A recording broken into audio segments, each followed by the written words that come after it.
Oke. Semoga nanti kita selama belajar dengan diawali dengan doa, kalian bisa mendapatkan kemudahan dan mendapatkan tambahan ilmu yang bermanfaat. Nah, Ustazah berulang kali meminta tolong ke kalian biar kameranya dinyalain.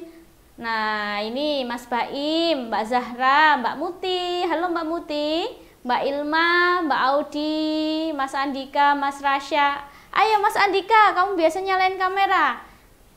Kemudian Mas Baraka, Mbak Amelia. Nah, ini sudah ada Mbak Alia sama Mas Ibang. Ya. Nah, Ustazah absen ya. Mulai dari kelas 6 cerdas. Nanti kalau yang belum terpanggil bilang ke Ustazah belum terpanggil ya. Ada Mas siapa ini? Mas Amin, Mbak Miftah, Mas Ari, Mas Fian, Mbak Audi, kemudian Mas Irham, Azam. Tadi Azam kelihatan. Sekarang ada nggak Mas Yidin? Ada, oke. Kemudian ada Mbak Rafa, Mbak Alia, kameranya dong dinyalain. Kemudian ada Mbak Muti. Ada siapa lagi ya dari kelas 6 cerdas? Mbak Amel. Alhamdulillah sudah gabung. Ada yang Mas Ibang yang belum Ustazah panggil, itu dari kelas 6 cerdas. Kemudian nggak mau, berarti tak hapus di absensi. Tadi sudah tak absen di grup. Ayo Mas Azam, kenapa nggak mau? Kemudian dari kelas 6 cendikia ada Mas Baim, Mas Baraka, Mbak Zahra, Mas Rasya, Mas Andika, Mas Abian, Mbak Aisyah, Mas Didin. Terus ada tambahan lagi. Oh ya, Mas Agatha. Kemudian Mas Hudan. Kemudian siapa ya? Sudah ya? Ada yang belum terpanggil Ustazah? Siapa? Sudah semuanya? Sudah Ustazah panggil? Oke. Nah, baik, karena Ustazah sudah absen. Nah, sekarang kita mulai untuk belajar. Coba buka modul kalian yang terbaru. Nah, buka yang tema 7. Tema 7 ya. Tema 7. Nah, kita hanya review aja sebentar. Ya, apa? 7. Yang tebel. Benar, yang tebel. Ya. Tema 7. Nah, yang ini. Tema 7. Nah, yang ini. Ya. Oke. Nah, sekarang sambil membuka modulnya dan menyimak modul dan juga ini Ustazah akan tampilkan PowerPoint yang bisa membantu kalian untuk memahami materi persiapan PTS. Oke, anak-anak, dalam tema 7 ini kalian sudah belajar mengenai pidato kan? Belajar mengenai perkembangan anak laki-laki dan anak perempuan selama mengalami masa pubertas ya, dan juga nanti kerjasama negara ASEAN dan juga mengenal tangga nada ya. Nah, sekarang anak-anak bisa melihat ini gambar apa? Oke, orang yang berpidato. Oke ya. Yang ini yang Ustazah tunjuk disebut apa anak-anak? Orator. Apa itu orator? Oke, orang yang berpidato. Pintar, masih ingat ya? Nah, sekarang yang di sini. Nah, ini yang Ustazah tunjuk ini. Nah, siapakah ini? Audiens. Apakah audiens ini? Orang yang mendengar. Oke, orang yang mendengarkan pidato. Nah, kalian sudah Ingat ya, apa ini orator, apa ini audiens, ya. Nah, sekarang dalam berpidato itu biasanya mengungkapkan informasi-informasi penting yang bisa diterima oleh audiens. Nah, tergantung temanya. Misalkan berpidato saat Hari Kemerdekaan Nasional, ya, itu nanti ada tema-tema tertentu. Atau juga berpidato di saat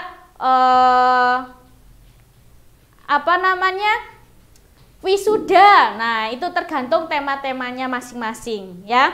Nah, coba sekarang kalian lihat ini, next. Nah, kelihatan anak-anak? Oke, kelihatan, alhamdulillah. Nah, ini adalah contoh teks pidato atau naskah pidato yang Ustazah bisa tampilkan. Nah, anak-anak kan sudah belajar, sudah mengenal bagian-bagian dari pidato. Coba ayo kita lihat bagian-bagian pidato dari yang paling atas atau paling depan sendiri itu namanya apa? Salam pembuka. Biasanya kalau kita umat Islam menggunakan kalimat apa? Assalamualaikum, betul. Kemudian bagian yang ini, bawahnya salam, ini apa? Kalimat pembuka. Pada umumnya itu kalimat pembuka berisi kalimat-kalimat misalkan yang terhormat, yang terhormat Ibu Kepala Sekolah atau puji syukur. Nah itu bagian dari kalimat pembuka. Nah, kalau isi, isi ini adalah intinya dari atau apa yang dibicarakan selama berpidato. Informasi-informasi apa yang dibicarakan ketika berpidato. Setelah isi, ada apa anak-anak? Ada kalimat penutup. Biasanya ada apa kalimat penutup? Biasanya permohonan maaf, ya, memohon maaf jika ada salah kata yang kurang berkenan dan sebagainya. Dan terakhir adalah apa? Salam penutup. Tampaknya anak-anak sudah paham ya bagian-bagian dari pidato. Ya. Nah, ada yang ditanyakan mengenai pidato? Tidak. Nah, itu ya. Oke, kalau tidak ada pertanyaan, Ustazah bisa next lagi ya. Nah,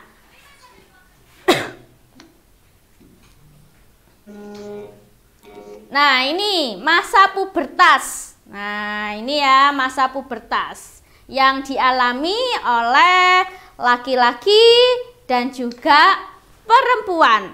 Materinya hampir sama dengan tema 6 tadi yang kalian sudah PTS. Mengenai ciri-ciri bagaimana sih saat masa pubertas yang dialami oleh perempuan atau yang dialami oleh laki-laki.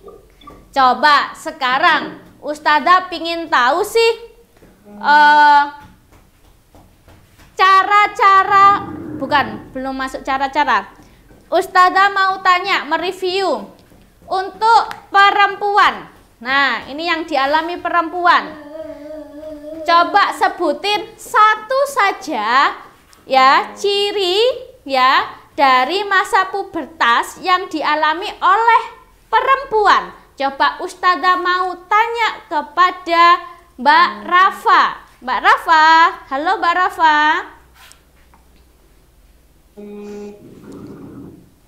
Mbak Rafa, suaranya nak. Nah, coba sebutin satu aja ya ciri dari wanita atau perempuan yang mengalami masa pubertas. Apa Mbak Rafa? Perubahan suaranya menjadi apa? Jadi melengking. Oke ya, suaranya menjadi melengking. Itu satu ya ciri yang disebut disebutkan oleh teman kalian, Mbak Rafa. Coba ciri yang lain, Ustazah mau tanya kepada Mbak Aisyah. Nah, Mbak Aisyah ini lama ini Ustazah enggak pernah lihat ini. Mbak Aisyah, coba sebutin satu aja ciri khas atau ciri masa pubertas. Mbak Aisyah, where are you?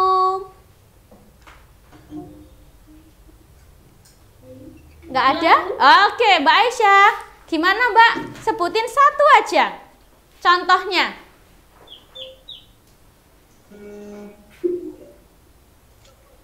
Ini loh, kan Wanita yang datang bulan.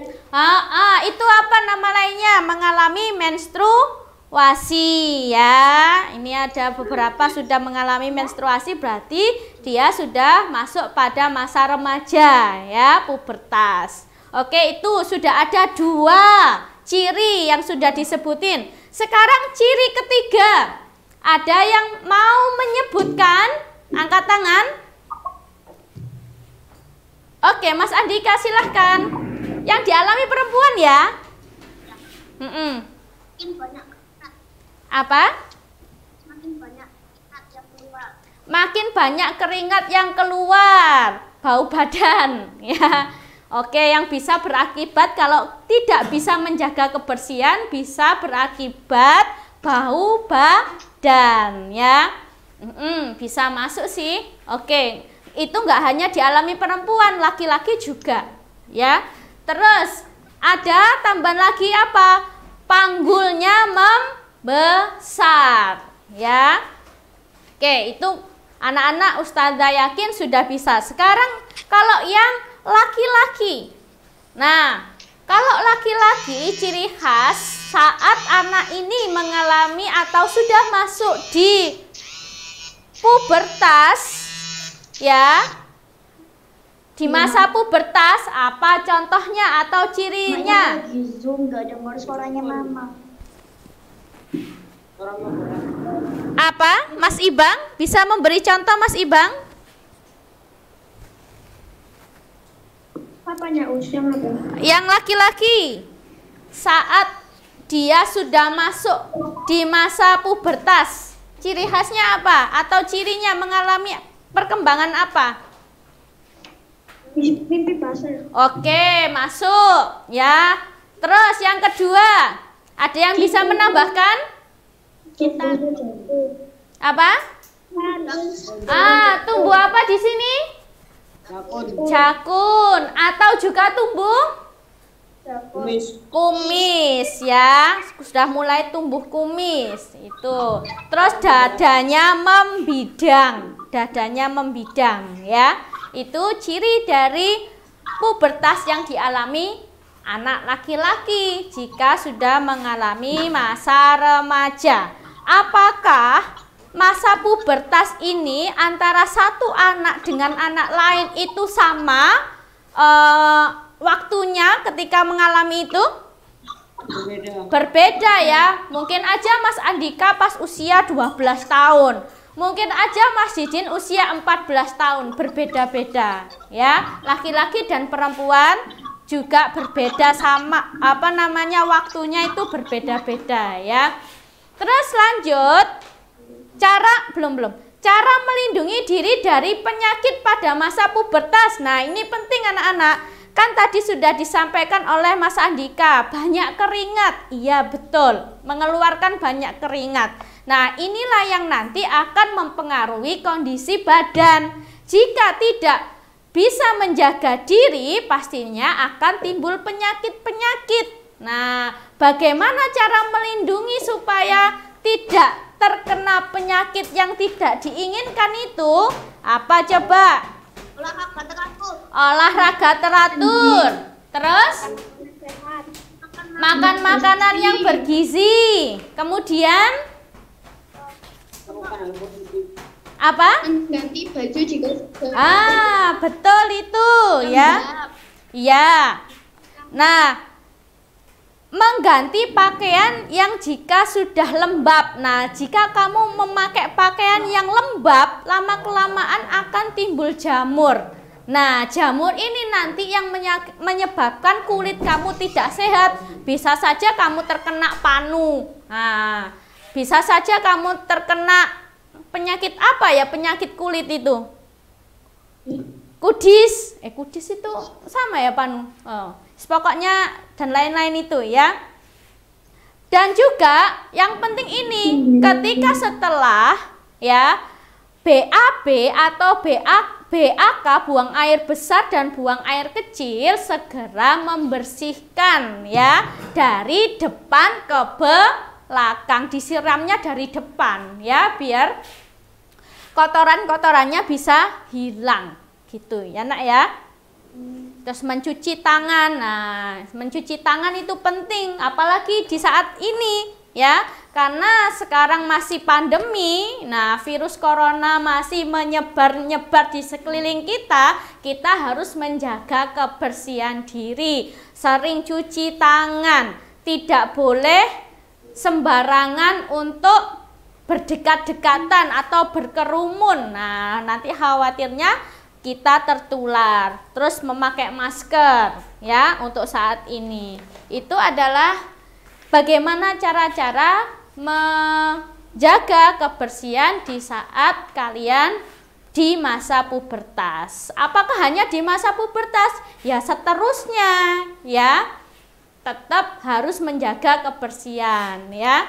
Terus tidak boleh memakai pakaian atau celana yang terlalu ketat. Nah, ini enggak baik juga ya. Oke, lanjut.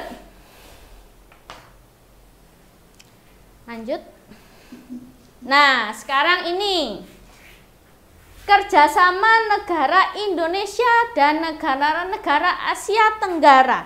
Nah, kerjasama ini ya dimulai dari dibentuknya apa ini nak? ASEAN. Masih ingat anggota negara ASEAN ada berapa? 10.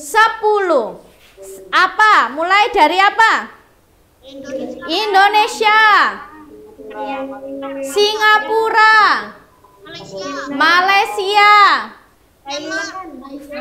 Filipina, Laos, Myanmar, Thailand, Brunei Darussalam, kemudian Filipina, ya, terus Vietnam, ya, terus kurang satu. Thailand sudah. Malaysia sudah. Coba ini, aduh, mulai dari sini. Oh iya, Kamboja tadi terakhir itu 10 negara. Sekarang sampai sekarang masih 10 negara. Nah, sebelum menjadi 10 negara, pendiri ASEAN itu awalnya berapa negara? 5. Apa saja? Indonesia, Singapura, Thailand, Filipina dan Malaysia ya, itu 5 negara pendiri dari ASEAN. Nah, sekarang yuk kita pelajari kembali kerjasama apa yang dilakukan Indonesia dengan negara-negara Asia Tenggara yang masuk di anggota ASEAN. Next, coba buka modul kalian.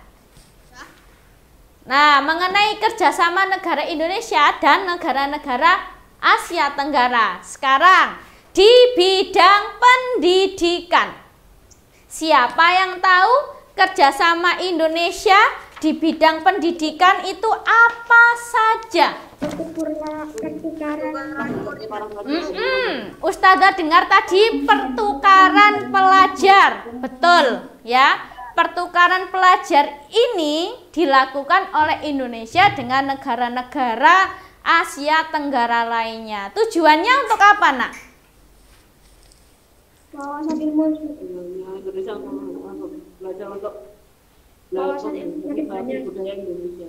Oke, supaya wawasan ilmunya semakin luas ya. Nah, semakin banyak belajar, apalagi sampai belajar ke luar negeri, nanti diharapkan kalian bisa mendapatkan ilmu yang lebih tinggi lagi ya. banyak sekali manfaatnya. Pengalaman yang berharga itu ya pastinya. Siapa yang di sini pingin ke luar negeri, belajar ke luar negeri? Mas Ari pingin belajar ke luar negeri? Oke, semua pasti ya. Ustazah juga pingin ya bisa belajar di luar negeri. Nanti pengalamannya pasti lebih banyak ya. Siapa yang pingin belajar ke luar negeri, ke daerah apa ya yang terkenal itu di negara mana ya yang pendidikannya baik itu? Di mana? Al Azhar itu di mana ya? Yang di Mesir ya, Mesir ya. Siapa tahu yang di sini itu nanti bisa belajar sampai ke Mesir. Nah, sampai ke Belanda, Inggris. Nah, itu ya. Nah, selain pertukaran pelajar, apa saja kerjasama ASEAN di bidang kerjasama Indonesia dengan ASEAN lainnya, negara ASEAN lainnya di bidang pendidikan? Menyediakan sarana pendidikan. Menyediakan sarana pendidikan, ya, berupa sekolah dan perlengkapan sekolah yang memadai. Ya, kerjasama itu ya. Misalkan, Indonesia butuh media pembelajaran berupa media elektronik yang lebih lebih canggih lagi, misalnya kerjasama dengan Singapura seperti itu ya. Kemudian setelah itu apa? Pembentukan jaringan perguruan tinggi se-ASEAN. Nah, itu kerjasama Indonesia di bidang pendidikan.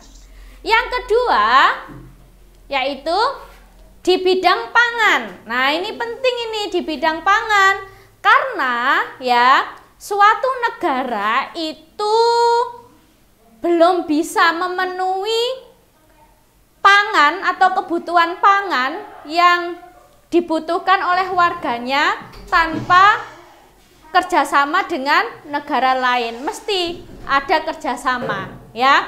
Nah, kalau di bidang pangan itu contohnya apa saja, Nak? Menyediakan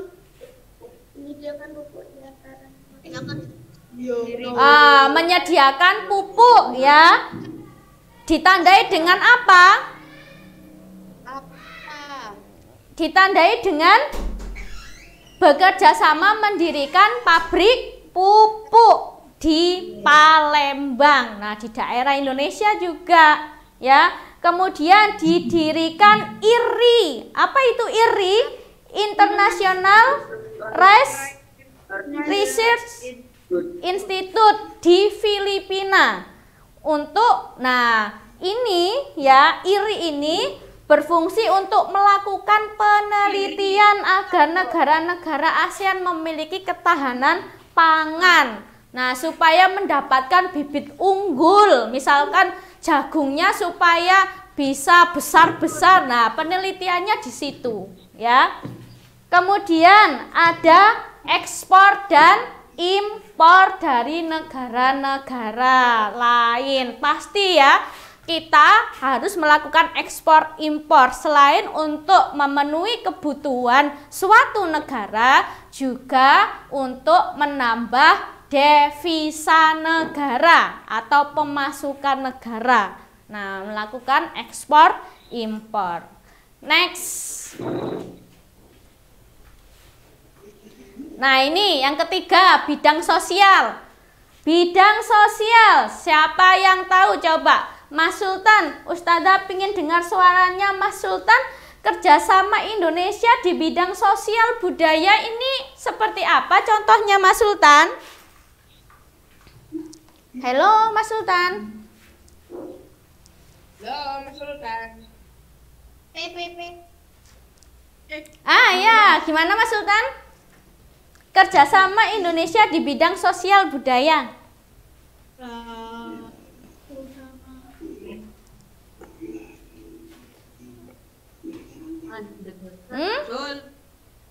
Enggak tahu. Loh, kok enggak tahu? Ayo. Ada temannya yang membantu? Iya. Termasuk apa itu, Nak? Penyelenggaraan SEA Games. Nah, itu termasuk ya. Itu kerjasama di bidang sosial budaya ya. Kemudian pertukaran pelajar itu juga termasuk kerjasama di bidang sosial budaya dan peningkatan kesejahteraan dengan perlindungan sosial di kawasan Asia Tenggara. Nah itu ya, bisa kalian lihat, belajar lagi di modulnya ya. Ustazah sudah catatkan di situ semua, anak-anak tinggal membaca, besok persiapan untuk belajar ya, untuk PTS-nya. Oke, ada yang ditanyakan sampai di sini? Kenapa, Nak? Modulnya dikerjakan. Nggak usah dikerjakan, itu dibuat belajar aja. Tidak perlu dikumpulkan ini, Nak. Ini nggak perlu dikumpulkan, ini hanya untuk belajar saja. Yang ini, khusus yang ini loh. Yang ini. Yang ada tulisannya PTS itu tidak usah dikumpulkan ya, karena itu hanya untuk belajar. Oke? Oke.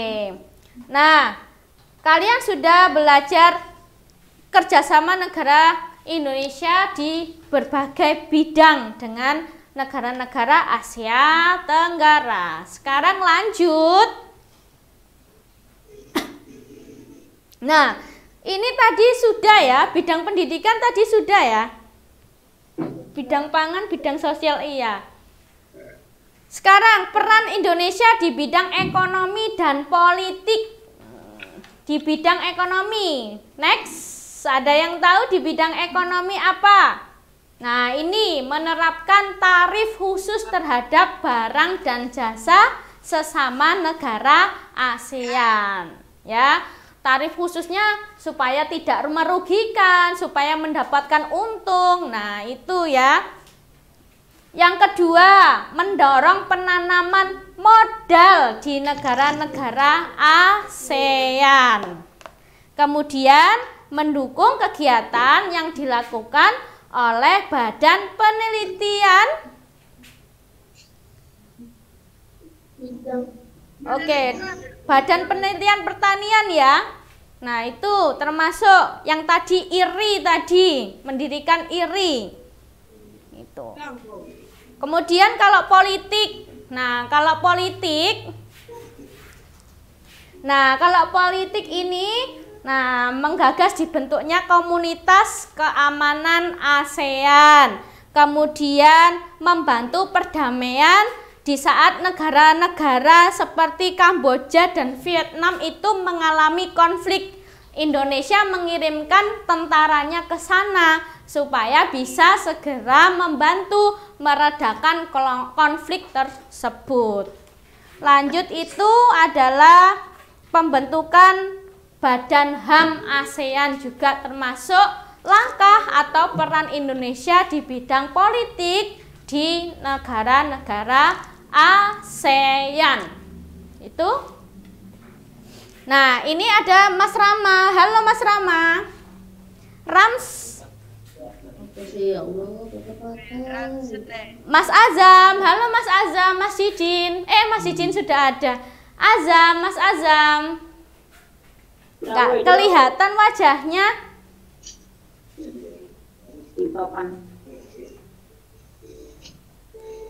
Oke. Sekarang lanjut atau bagaimana? Oke, lanjut aja ya. Kalau nanti lebih cepat, nanti bisa kalian lebih istirahatnya lebih cepat ya. Sekarang next. Nah, materi review kemudian mengenai nilai-nilai kepemimpinan.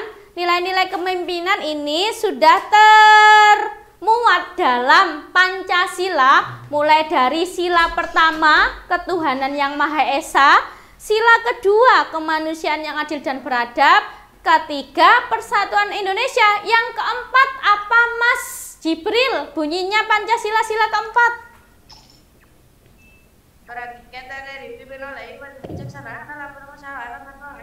Oke, kalau yang kelima Mas Fian. Halo Mas Fian, di unmute nak. Kalau kelima? Gimana? Nggak dengar suaranya? Ustazah nggak dengar? Oke, betul. Tadi sudah ngomong keadilan sosial bagi seluruh rakyat Indonesia yang disimbolkan dengan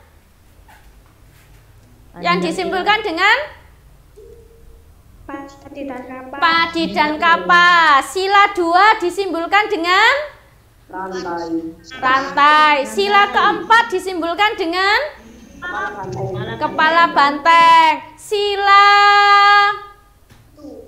1 lah pastinya bintang. Ustazah enggak itu. Enggak sampai nutupi. Oke, tadi kalian sudah apa itu dari Mas Fian? Nah, anak-anak sudah hafal. Sila pertama sudah tahu, sila kedua sampai kelima hafal, sampai sudah hafal lambang-lambangnya, pintar. Nah, sekarang kita lihat nilai-nilai dari setiap sila Pancasila tersebut. Ya. Contohnya Ustazah ini. Rajin beribadah dan berjamaah ke masjid. Itu masuk di nilai Pancasila. Sila keberapa? 1. Oke, betul. Kalau ini contohnya gini. Gemar atau bangga menggunakan produk-produk dalam negeri.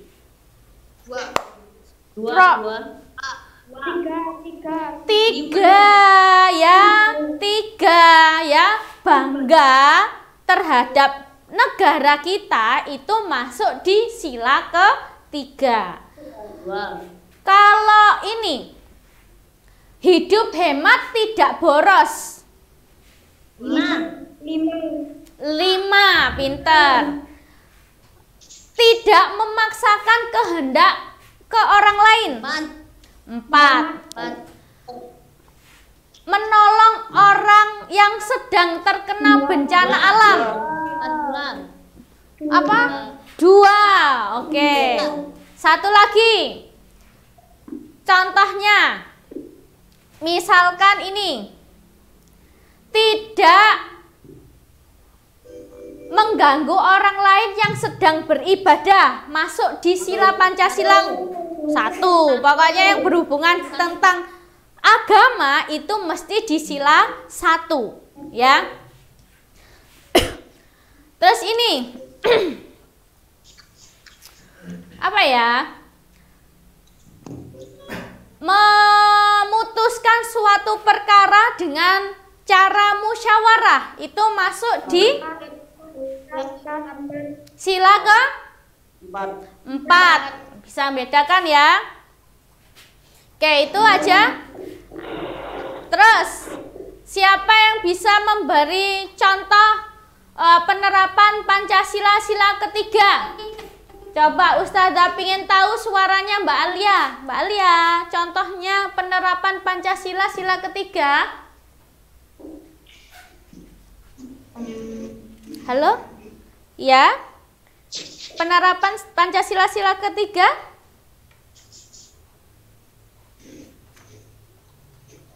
Apa contohnya?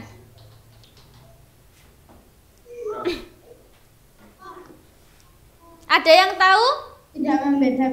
Tidak kenapa? Tidak membeda-bedakan teman.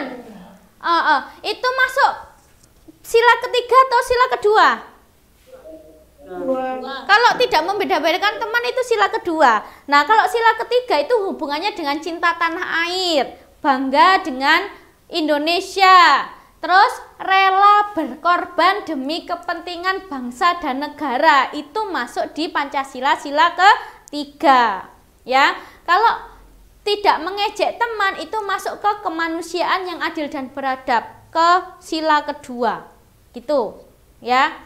Terus coba Ustazah mau tanya ke Mas Mbak Muti. Halo Mbak Muti. Mbak Muti, Ustazah tolong dikasih contoh sih penerapan sila ke-4. penerapan sila keempat? Halo Mbak Muti. Mic-nya, ya mic-nya. Mbak Muti. Oh. Mas Jibril, Ustazah pengen tahu suaramu. Penerapan sila keempat. Contohnya apa? Yang lain. Apa? Apa?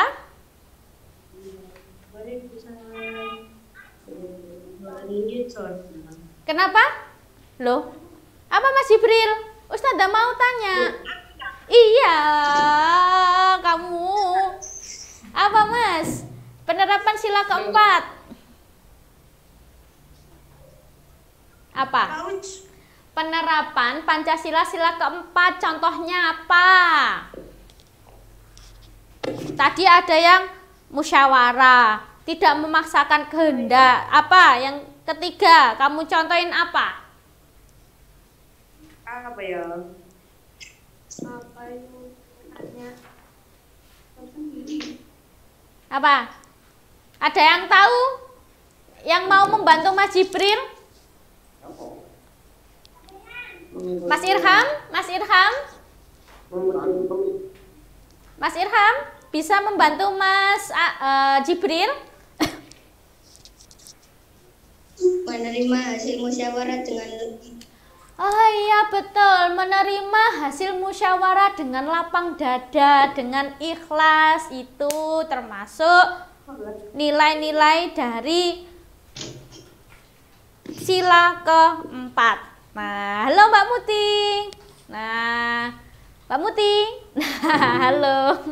Oke, baik. Nah, sekarang kita belajarnya mengenai nilai-nilai kepemimpinan sudah. Ayo sekarang kita lanjut belajar kembali tentang next. Tangga nada. Tangga nada itu ada berapa jenisnya kalau dibedakan dari dua? Iya, ada diatonis mayor, satunya minor. Ini sudah berulang kali dibahas mulai dari semester 1 sudah dapat tangga nada diatonis mayor, minor, sudah ya. Ciri khasnya tangga nada diatonis mayor itu apa? Bersifat riang gembira. Oke, bersikap riang gembira. Betul ya, lagunya bersifat riang gembira. Contohnya lagunya apa? Garuda Pancasila masuk. Terus apa lagi? 17 Agustus. Oke, betul. Oke. Kalau dilihat dari interval nadanya, diatonis mayor itu interval nadanya gimana? Satu setengah, satu setengah. Diawali dengan ini C, D, E, F, G sampai C kembali. Contoh, misalkan Ustazah tanya interval nada dari C ke F itu berapa? C ke F. Enggak, C ke E, C ke E. C ke E. Satu, ini kan satu ya. Satu, terus ini satu, berarti ditambah, berarti dua. Oke, dua. Oke, sudah. Sekarang lanjut ke minor. Kebalikan, kalau minor itu bersifat sedih. Contoh lagunya apa?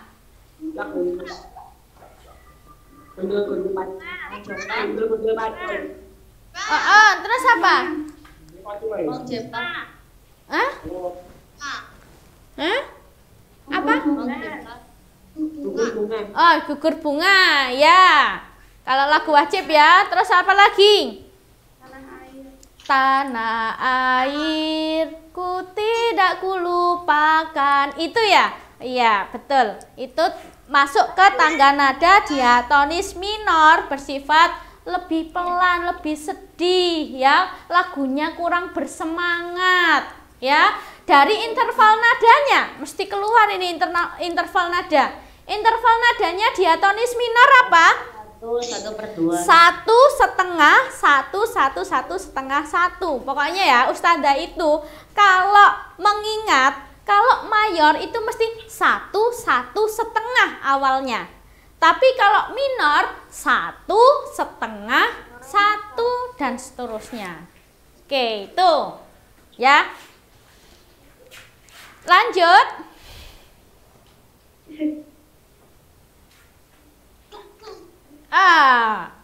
Tari berpasangan berarti tarinya dilakukan dengan cara bersama 2 orang ya, dilakukan 2 orang. Contoh ini tari piring. Tari piring itu adalah tari tradisional yang berasal dari mana, Nana? Kabau. Minangkabau ya. Properti yang digunakan ini pasti menggunakan piring ya. Pernah melihat tari piring kalian? Aku pernah. Seperti apa namanya, tangannya itu kayak piringnya nempel di tangan gitu ya. Tapi enggak ditempelin loh itu. Itu kan gerakan tarinya aja ya. Nah, Minangkabau itu daerah mana? Sumatera, Sulawesi? Sumatera. Mbak Miftah itu Sumatera aslinya? Ya, Sumatera. Berarti daerahnya. Ini daerahnya kamu? Iya, daerah. Oh iya, daerahnya kamu. Iya. Berarti kamu bisa, Mbak, tari piring. Oke, ya. Dari Minangkabau ya ini. Kemudian next. Nah, serampang 12. Ini tari serampang 12. Berasal dari mana tari serampang 12? Ini tari yang dilakukan secara berpasangan. Daerah Melayu. Nah, ini propertinya perempuannya menggunakan selendang, ya. Kemudian lanjut. Nah, ini ada tari payung. Jelas kalau tari payung propertinya menggunakan payung. Berasal dari mana ini? Dari? Hah? Tari payung berasal dari mana?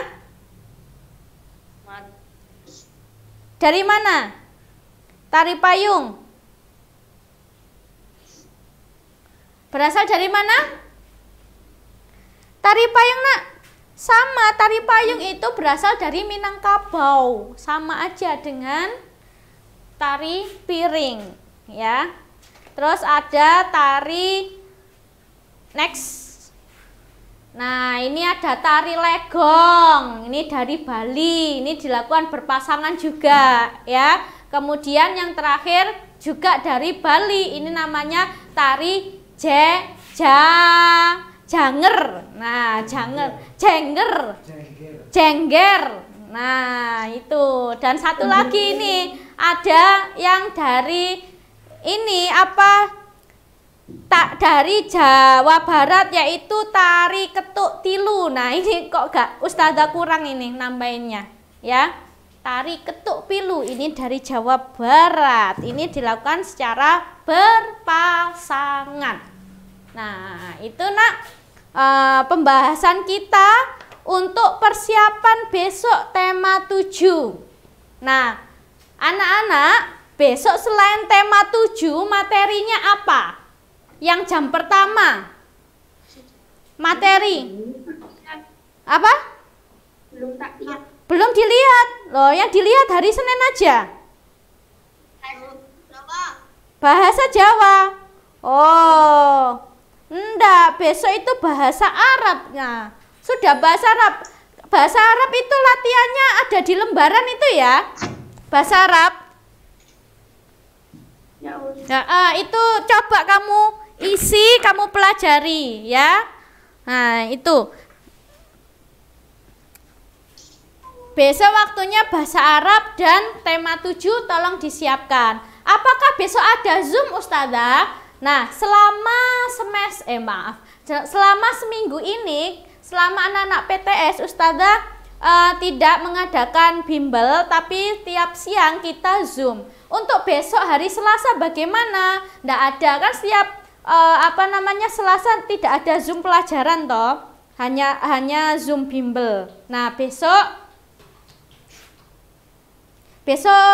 hari Rabunya itu waktunya apa? Hari Rabu. KMD Bahasa Jawa. Oh, enggak usah, berarti kalian belajar ya. Berarti besok enggak ada Zoom. Gitu ya, Nak ya. Kalian bisa belajar di modulnya sendiri-sendiri. Gitu. Jika ada pertanyaan bisa tanya ke Ustazah. Nah, ini tadi yang baru gabung siapa? Ada Mas Sultan yang belum Ustazah absen. Kemudian Mas Abi, halo Mas Abi. Mas Abi, mana kamu nak? Wah, Mas Abi ini jangan-jangan menghilang ini. Rasya. Oke, baik. Nah, karena sekarang sudah jam 2, kita akhiri ya pertemuan kali ini. Anak-anak bisa menyiapkan diri belajar untuk PTS besok. Semoga kalian mudah dalam menyelesaikan ya, dan mendapat hasil yang baik untuk sebagai nilai nanti anak-anak kelulusannya baik ya. Nah, sebelum kita tutup ya kegiatan hari ini, kita baca hamdalah dan doa kafaratul majlis. Alhamdulillahirabbil alamin. Subhanakallahumma wa bihamdika asyhadu alla ilaha illa anta astaghfiruka wa atubu ilaik. Oke, sampai ketemu besok ya. Assalamualaikum warahmatullahi wabarakatuh. Waalaikumsalam warahmatullahi wabarakatuh. Masih ting ting.